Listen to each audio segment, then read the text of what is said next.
الحمد لله وحده الصلاة والسلام على من لا نبي بعده أما بعد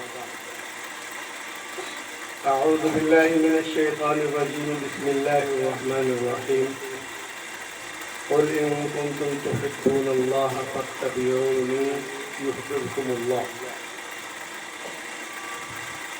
قال النبي صلى الله تعالى عليه وسلم خيركم من تعلم القرآن وعلمه اللهم صل على سيدنا محمد وعلى آل سيدنا محمد وبارك وسلم. میرے بابرکت عزیز طلباء و طالبات، علماء کرام اور معزز سامعین، بچوں سے ہماری خاص بات ہے. اے بچے، تھوڑی دیر کے لیے خاموشی کے ساتھ ہماری چند باتیں سن لو، اور وہ سننا اور آپ کو یاد کرنا بہت ضروری ہے، اور پھر وہ اپنے گھر والوں کو بتانا بھی ضروری ہے. آج کی یہ مجلس یوم آزادی 15 اگست کے نام سے سجائی گئی ہے. یہ 15 اگست یوم آزادی ہے کیا ہے؟ ہمارا ملک اچھے بھلے اپنے انداز میں چل رہا تھا. 1498 سے انگریزوں کا آنا جانا یہاں شروع ہو گیا، اور 1601 میں باقاعدہ وہ بڑی تعداد میں تجارت کی غرض سے اور کلکتہ کے اندر آ کر کے اپنا ڈیرا ڈال دیا. اور پھر اورنگزیب عالمگیر رحمت اللہ علیہ کے انتقال کے بعد وہ اپنا ہاتھ پیر پھیلانا شروع کر دیا. پورے ہندوستان کے لوگوں کو سمجھ میں نہیں آ رہا تھا کہ یہ انگریز آئے ہیں. وہ ہندوستان والے صرف یہی سمجھتے تھے کہ یہ انگریز تجارت کی غرض سے ہمارے ملک کے اندر آئے ہیں. لیکن سب سے پہلے ان کے مقصد کو اور ان کی نیت کو سب سے پہلے جس نے بھانپا ہے اور جانچا ہے اور دیکھا ہے، وہ ہے مجدد التقانی شیخ احمد سرہندی رحمۃ اللہ علیہ. اور آپ نے یہ کہا کہ یہ انگریز جو آپ کے ملک میں آئے ہیں تجارت کی غرض سے، ان کا مقصد تجارت نہیں ہے، یہ اور مقصد لے کر کے آئے ہیں. یہ تمہارے ملک پر قبضہ کرنا چاہتے ہیں، دھیرے دھیرے اپنا پیر جمانا چاہتے ہیں.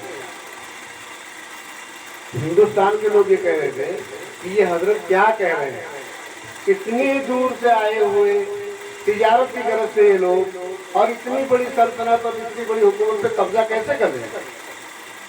لیکن یہ حضرت کا الہام تھا، حضرت نے باخبر کیا. پھر آپ کے انتقال کے بعد ایک وقت ایسا آیا کہ ان لوگوں نے باقاعدہ اپنا جھنڈا لال قلعہ کے اندر گاڑ دیا اور یہ اعلان کر دیا کہ یہ آج سے یہ ملک بادشاہ کا ہے، لیکن حکومت ہماری ہوگی نہیں، انگریزوں کی ہوگی. میرے دوستو، انگریز اتنے غلیظ اور اتنی گندی حکومت کرنے والے کہ ہندوستانیوں کو غلام بنا کے رکھے تھے، جس کو جیسا چاہے استعمال کرے، جس چیز کو جیسا چاہے استعمال کرے. پورے طور پر غلامی آ گئی. ہاں، اور ہم عام طور پر یہ جانتے ہیں، ہم نے جب کبھی سنا ہوگا یا پڑھا ہوگا تو ہم یہ جانتے ہیں کہ 1857 کی جنگ ہوئی، اور 1857 کی جنگ میں تمام لوگ شریک ہوئے اور بہت شہادتیں ہوئی، اور اس کے بعد اور بھی جنگ چلتی رہی اور پھر آزادی ملی. 1857 کی جو جنگ ہے وہ تو ایک عمومی اجتماعی سب کو ملا کر کے جنگ ہوئی ہے. اس سے برسہ برس پہلے کئی سالوں تک اور کئی برسوں تک صرف علماء اکرام و مسلمان انگریز سے لڑتے رہے. کس انداز میں لڑتے رہے؟ جب کسی کے سمجھ میں نہیں آ رہا تھا اور کوئی ہمت نہیں کر رہا تھا انگریزوں کے سامنے، تب اس وقت شاہ ولی اللہ محدث دہلوی رحمۃ اللہ علیہ کے بڑے صاحبزادے شاہ عبدالعزیز محدث دہلوی رحمۃ اللہ علیہ نے 1803 کے اندر انگریزوں کے خلاف فتویٰ دیا کہ اب میرا ملک دارالحرب بن چکا ہے، انگریز قابض ہو چکے ہیں، اب ان کے خلاف جہاد کرنا، جنگ کرنا سب کے اوپر فرض ہو گیا ہے. یہ بہت بڑی بات تھی. آج کہہ لینا آسان ہے، कह देना आसान है, कह लेना आसान है, सुन लेना आसान है, लेकिन वो अंग्रेज जिनकी हुकूमत ऐसी थी कि अगर आप बंद कमरे के अंदर बैठ करके सरगोशियां करते हैं, बंद कमरे के अंदर बैठ करके काना फूसी जिसको कहते हैं बात करना, इस अंदाज में अगर बात करते हैं तो वो अंग्रेज उसको अभी पता लगा लेती थी, और जो सरगोशियां करने वाले होते थे उनको जेलों के अंदर डाल दिया करती थी और उनके ऊपर जुल्म किया करती थी। ऐसे वक्त में शाह अब्दुल अजीज मोहद्दिस देहलवी रहमतुल्लाह अलैह ने फतवा दिया है। अब आप अंदाजा लगाएं कि जब फतवा दिया होगा तो उनके ऊपर क्या गुजरी होगी। ये वो उलमा इकराम है, ये वो हमारे अकाबरीन हैं जो 1857 की जंग से पहले कई बरसों तक लड़ते चले आए हैं और बड़ी सौबतें मुसीबतें बर्दाश्त करते हुए चले आए हैं। बहरहाल शाह अब्दुल अजीज मोहद्दिस देहलवी रहमतुल्लाह अलैह इस दुनिया से गए, लेकिन वो अपने जानशीन अपने शागिर्दों को इस बात के लिए तैयार कर गए और वो चिंगारी जला करके गए। शाह इस्माइल शहीद रहमतुल्लाह अलैह, शाह अहमद शहीद रहमतुल्लाह अलैह, ये दो आदमी ऐसे हैं कि इनको बाकायदा तैयार किया और उनके इंतकाल के बाद, इस दुनिया से जाने के बाद, ये दो लोग आराम से बैठे नहीं। शाह इस्माइल शहीद रहमतुल्लाह अलैह, शाह अहमद शहीद रहमतुल्लाह अलैह, ये दोनों हजरात मशरिक से मगरिब, शिमाल से जुनूब, यानी पूरी दुनिया का दौरा किया। गांव गांव गए, गली गली गए, पूछे पूछे गए और ये लोगों को इस बात के लिए तैयार किया कि अंग्रेजों के हम गुलाम हो गए हैं, अंग्रेज हमारी जालिम हुकूमत है, इसके खिलाफ हमको खड़ा होना है।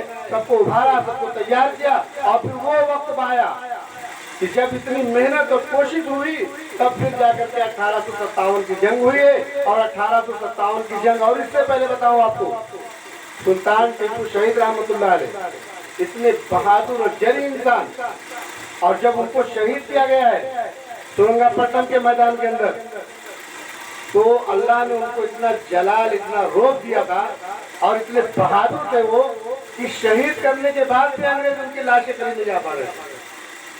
दूर से ढीले मार मार के अंदाजा लगा रहे थे कि कहीं जिंदा तो नहीं, हिम्मत नहीं हो रही थी कि उनकी लाश के पास चले जाए। दूर से ढीले मार मार कर वो अंदाजा लगा रहे थे कि कोई रमक बाकी तो नहीं है। ये हमारे बड़े बड़े अकाबरीन, बड़े बड़े उलमा और बड़े बड़े बादशाहों ने, मुसलमान बादशाहों ने और बड़े बड़े उलमाओं ने ये 1857 से पहले कई सालों तक लड़ते रहे और अपना जान, माल, वक्त सब लगाते रहे और इनको पर जुल्म ज़्यादतियां होती रही। फिर एक वक्त ऐसा आया कि 1857 की जंग में सबको शरीक किया गया, सबको शरीक किया गया, यानी हिंदू, मुस्लिम, सिख, ईसाई जितने भी लोग यहाँ हिंदुस्तान के अंदर बसते थे सबको शरीक किया गया। लेकिन आपको बता दूं कि उस वक्त भी क़यादत और इमारत जो थी वो मुसलमानों ही की थी, उलमा ही की थी। और उस 1857 के अंदर तकरीबन 2 लाख मुसलमान सिर्फ शहीद हुए। हमारे गैर मुस्लिम भाई, हमारे हिंदू भाई शहीद हुए, लेकिन 2 लाख सिर्फ मुसलमान शहीद हुए हैं। उनमें से 51,500 सिर्फ उलमा थे।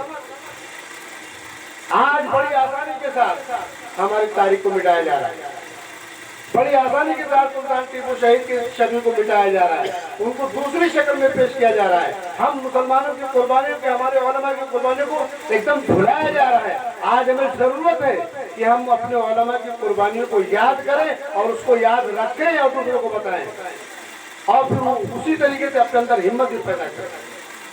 मेरे दोस्तों, 1857 के बाद फिर भी शिकस्त हुई, हो नहीं पाया। उसके बाद उसी में 1866 के अंदर मौलाना मोहम्मद कासिम नानवी रहमतुल्लाह अलैह ने दारुल उलूम देवबंद की बुनियाद रखी। एक उस्ताद, एक शागिर्द, एक उस्ताद, एक शागिर्द। उसका निहज और मिशन यही था कि मुल्क के ऊपर जब आँच आए, मुल्क के ऊपर कोई आँच दिखाए, मुल्क के ऊपर कोई कब्जा करना चाहे, तो ये कुरान हदीस की तालीम हासिल करने वाले ये उनका डर का मुकाबला करें, ये मकसद था।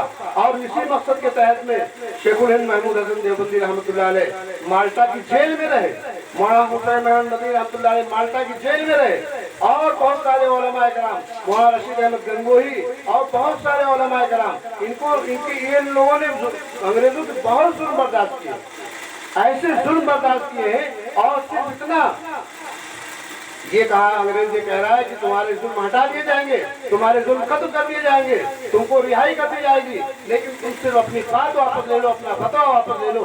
लेकिन उन लोगों ने कह दिया कि हम कफन अपने साथ लेकर चलते हैं, ہم تمہارے خلاف جہاد کرتے رہیں گے اور جنگ کرتے رہیں گے۔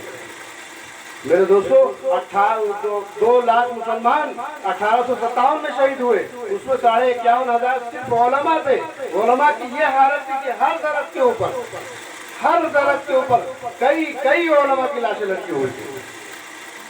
ایک انگریز آفیسر کی عورت، ایک انگریز آفیسر کی میم، دلی کی رہنے والی، وہ کہتی تھی کہ میں صبح جب واکنگ پہ نکلتی تھی ٹہلنے گھومنے تو میں اپنے ساتھ اپنی ریوالور لے لیا کرتی تھی، تاکہ وہ مسلمانوں کی مدد کر سکے۔ اب بتائیے کہ وہ انگریز ہے اور انگریزنی ہے، اور پھر وہ مسلمانوں کی مدد کیسے کر رہی ہے جب مسلمانوں کو اور علماء کو مارا جا رہا ہے؟ تو وہ اس نے بتایا کہ اس سے جب پوچھا گیا کہ تم کیسے مدد کرتی ہو، تم تو انگریز ہو اور تمہارے خلاف ہے وہ، تو اس نے بتایا کہ علماء کو اور مسلمانوں کو پکڑ کر کے ان کا پیٹ چیر کر کے انگریز گرم تانبا ان کے پیٹ میں ڈال دیتے ہیں، تکلیف دینے کے لیے گرم تانبا ان کے پیٹ چیر کر کے ان کے اندر ڈال دیتے ہیں، جس سے وہ بہت تڑپتے ہیں، جان بھی نہیں نکلتی ہے، تڑپتے بہت ہیں۔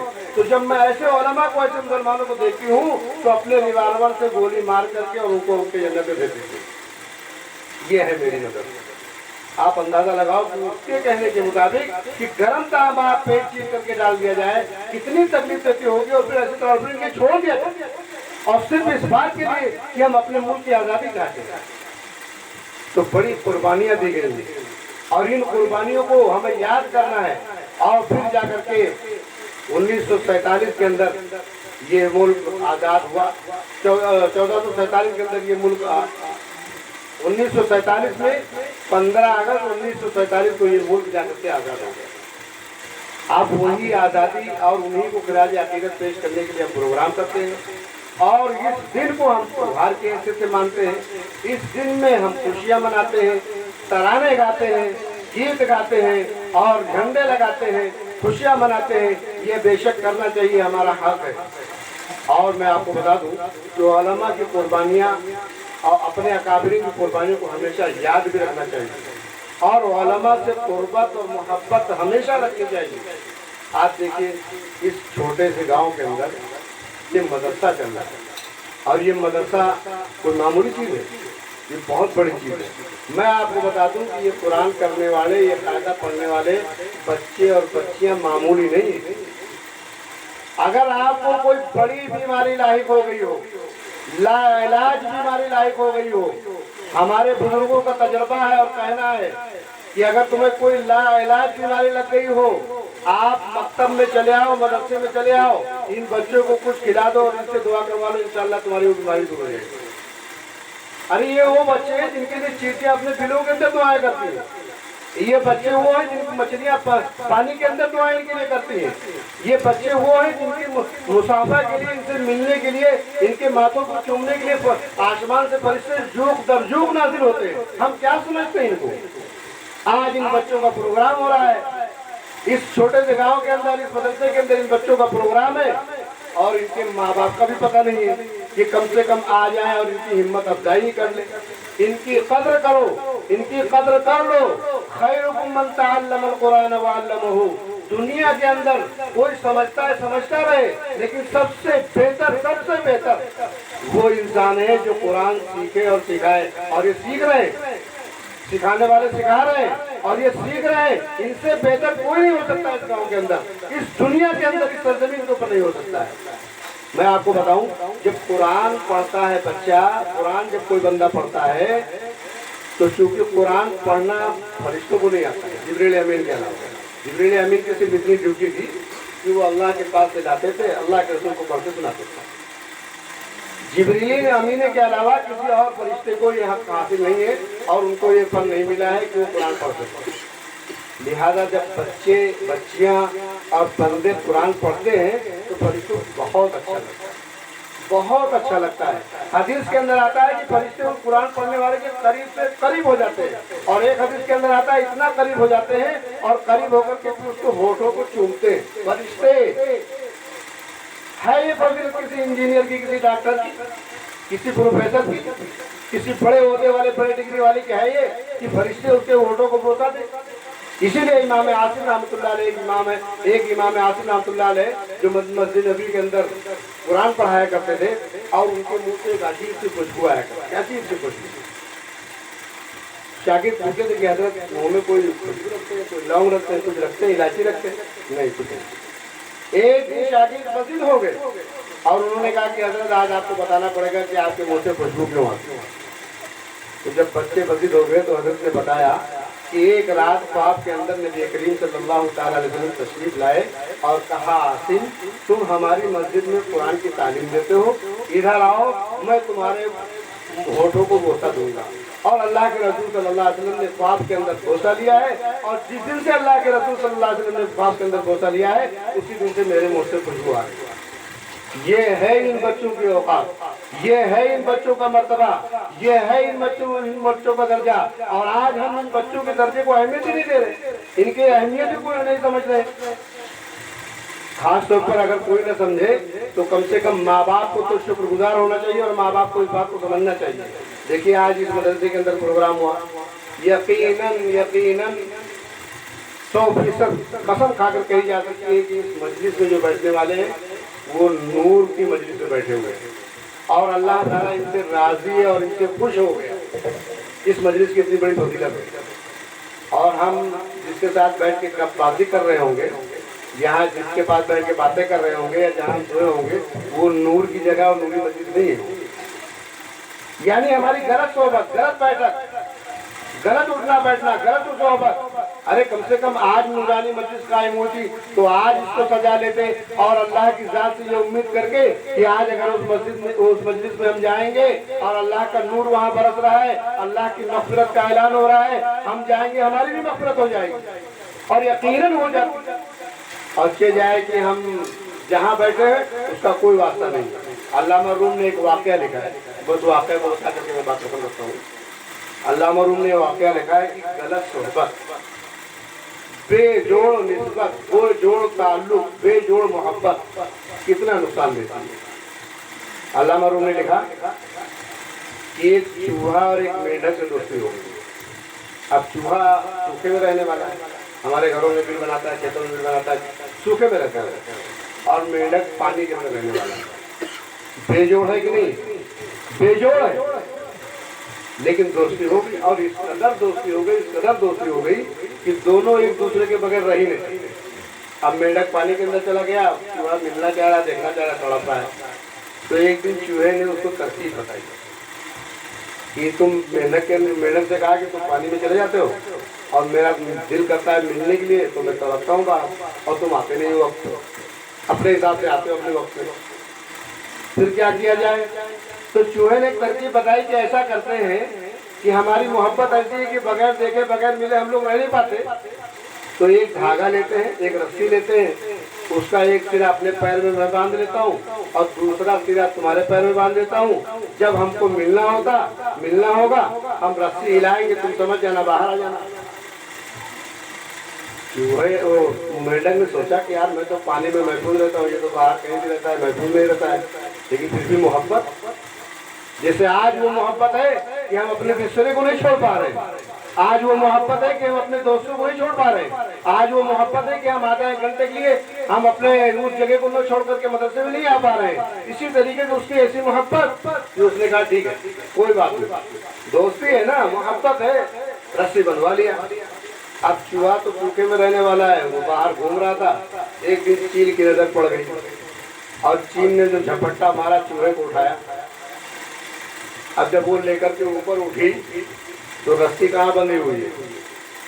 रस्सी तो मेंढक के पैर से भी बंधी हुई ना, और मेंढक पानी के अंदर है लेकिन रस्सी बंधी हुई है। जब चूहे को उठाया तो मेंढक साहब भी अंदर से निकल रहे हैं और जो हश्र चूहे का किया उसने मुफ्त में एक पे एक फ्री, वही हश्र मेंढक के लिए किया। अगर वो मेंढक के समझा देता, उसके समझ में आ जाता और ये मना कर देता कि मैं तो पानी के अंदर महफूज हूँ, चील वहां तक नहीं पहुंच सकती है, नहीं भाई मैं रस्सी नहीं बनवाऊंगा, यानी दोस्ती में कुछ अकल लगा लेता, वो महफूज रहता, लेकिन दोस्ती में अकल नहीं लगाया, महफूज नहीं रह पाया वो भी। इसी तरीके से हम ये सोचते हैं कि यार बच्चों का प्रोग्राम वहां जाके क्या बचा, अरे कैसी कैसी नाते पड़े बच्चों में, कैसे कैसे तकरीरें की बच्चों ने, कैसे कैसे बातें की बच्चों ने। अरे इसको हम सुनते तो कम से कम हम बच्चों के हौसला, हमारे बच्चों की हौसला अफजाई भी तो होती कि हाँ हमारे गांव वाले भी हैं, हमारी माँ बहनें भी हैं और हमारे चचा बाबा भी हैं, और फिर इन बच्चों का हौसला बढ़ता और ये बच्चे और आगे बढ़ने की कोशिश करते। बहरहाल अल्लाह का शुक्र अदा करो कि आपके इस गांव के अंदर ये मदरसा, अगर मदरसा है, अगरचे मकतब ही होता तो भी ये आप लोगों के ऊपर बहुत बड़ा एहसान है, इसलिए कि इसमें पढ़ने वाले बच्चे कुरान हदीस के पढ़ने वाले हैं, और इनके कुरान पढ़ने की वजह से, इनके कलमा पढ़ने की वजह से, इनके दुरूद शरीफ पढ़ने की वजह से सुबह आते हैं, दोपहर आते हैं, शाम आते हैं, पढ़ते हैं, आपके गांव के ऊपर आने वाले बड़े बड़े आजाद टल जाते हैं, बड़ी बड़ी मुसीबतें आपके गांव पे आने वाले टल जाते हैं। यही बच्चे जब पढ़े होंगे तो मस्जिद के अंदर अजान भी देंगे, यही बच्चे जब पढ़े होंगे तो मस्जिद के अंदर नमाज भी पढ़ाएंगे। इनकी वजह से आपके गांव के ऊपर बड़ी बड़ी मुसीबतें, बड़ी बड़ी बीमारियां, बड़े बड़े अजाब आने वाले टल जाते हैं, और हम इसको समझ नहीं रहे। और आपको बताऊं कि यही बच्चे जिनको हम आज हिकारत की नजर से देखते हैं, या जिसको हम अदना समझते हैं और जिसको अहमियत नहीं देखते हैं, हमारे मरने के बाद यही बच्चे काम आएंगे। एक हरफ के ऊपर 10 नेकियां अल्लाह तबारक तआला ने दी है। अलिफ लाम मीम, फरमाया ये एक हरफ नहीं बल्कि ये 3 हरफ है, यानी अलिफ लाम मीम जिस बच्चे ने पढ़ दिया उसने 30 नेकियां कमा ली, और वो 30 नेकियां उसके हिस्से में तो गई ही गई, लेकिन उन माँ बाप के हिस्से में भी जाएगी, जो माँ बाप इस बात की फिक्र करेंगे कि हम अपने बच्चे को कुरान की तालीम दिलाएं, हदीस की तालीम दिलाएं। याद रखो, माँ बाप के फराइज में से, माँ बाप के हुकूक में से ये भी है कि अपने बच्चों को दीनी तालीम दिलाएं, जो उसके लिए दुनिया में, तुम्हारे लिए दुनिया में भी काम आएगी और मरने के बाद भी काम आएगी। और अगर हम दीनी तालीम नहीं दिलाते हैं तो कल क़यामत के दिन हमसे पूछा जाएगा, हमसे सवाल किया जाएगा कि अपने बच्चों को दीनी तालीम क्यों नहीं दिलाई, हमको उसका जवाब देना पड़ेगा। और अगर हम दीनी तालीम दिलाते हैं तो वो बच्चा नमाज अपनी पढ़ेगा, तिलावत अपने लिए करेगा, हालांकि जब पढ़ा लिखा होगा तो हमारे लिए भी करेगा, बेशक करेगा, बिलाशुबा करेगा। जो पढ़े लिखे दीनी तालीम कुरान हदीस वाले बच्चे हैं वो अपने माँ बाप की खिदमत भी अच्छी तरह करते हैं, वो अपने माँ बाप का ख्याल भी रखते हैं, एहतराम भी करते हैं, और मरने के बाद उनके लिए इतना सवाब भी करते हैं। और जो बच्चे पढ़े नहीं होंगे तो क्या करेंगे? लेकिन मैं आपको बतलाता हूँ कि अगर वो आपके लिए ना भी करे, सिर्फ अपने लिए अपनी नमाज पढ़े, अपनी तिलावत करे, हिस्सा आपको पहुंचता रहेगा, आपको सवाब मिलता रहेगा, अल्लाह आपको राहतें देती रहेगा, अल्लाह आपको दर्जात बुलंद करता रहेगा, अल्लाह आपकी मग़फ़िरत कर देगा। अगर दीनी तालीम उनको दिलाइए, दुनियावी तालीम भी दिलाइए, मना नहीं करता है कोई नहीं मना करेगा, लेकिन दुनियावी तालीम उसके पीछे लगा ही, दुनियावी तालीम वो सिर्फ दुनिया में काम आने वाली चीज है, और जो दीनी तालीम है वो दुनिया में भी काम आएगी और आखिरत में भी काम आएगी। लिहाजा आज के बाद हम इरादा करें कि जो हमारे बच्चे बच्चियां किसी वजह से पढ़ने नहीं आते हैं उनको हम पढ़ने के लिए भेजेंगे। एक चीज बताऊं आपको, एक आदमी का इंतकाल हुआ, वो कब्र में गया, गुनहगार आदमी था, बेअमल आदमी था, उसको अदाब हो रहा है, सख्तियां हो रही हैं। 5 साल का अर्सा गुजरने के बाद अचानक से उसके लिए जन्नत की खिड़की खोल दी गई, पंखा जलने वाली हूरें आ गई, खुशबू आ रही है, यानी उसके अदाब को कम कर दिया गया, खत्म कर दिया गया। ताज्जुब कर रहा है, फरिश्तों से कह रहा है कि मैं तो यार नेक आदमी था नहीं, कुछ किया नहीं मैंने, और अब तक मुझको अदाब हो भी रहा था, लेकिन आज अचानक से। उन फरिश्तों ने बताया कि तुमको मालूम है कि जब तू दुनिया से आया था तो तेरे घर में एक छोटा बच्चा था। कहाँ था? आज वो बच्चा 5 साल का हुआ है, और वो मकतब में, गांव के मदरसे में, गांव की मस्जिद में, मकतब में गया है मौलवी साहब के पास, और मौलवी साहब ने उसको बिस्मिल्लाहिर्रहमानिर्रहीम कहलवाया। आप जानते हैं आप 5 साल के बच्चे कितना बोलते हैं? तो उस बच्चे ने अपनी तोतली जुबान से आधा सही आधा गलत बिस्मिल्लाहिर्रहमानिर्रहीम कहा है, उसका सिला अल्लाह ने उसको दिया। चल जाए कि हमारा बच्चा पूरा कुरान पढ़ ले, कितना अजर हमको मिलेगा, कितनी राहत हमको कब्र के अंदर मिलेगी। लिहाजा नियत करें कि हम अपने जो बच्चे बच्चियां जो कुरान की तालीम, दीनी तालीम नहीं हासिल कर सके हैं, और उनको हम कुरान की दीनी तालीम हासिल करवाएंगे। और आपके यहाँ इस मदरसे में माशाअल्लाह सारे निसाब कर लें, दुनियावी भी और दीनी भी। अल्लाह तबारक व तआला हम सबको अमल की तौफीक अता फरमाए। व मा अलैना इल्लल बलाग।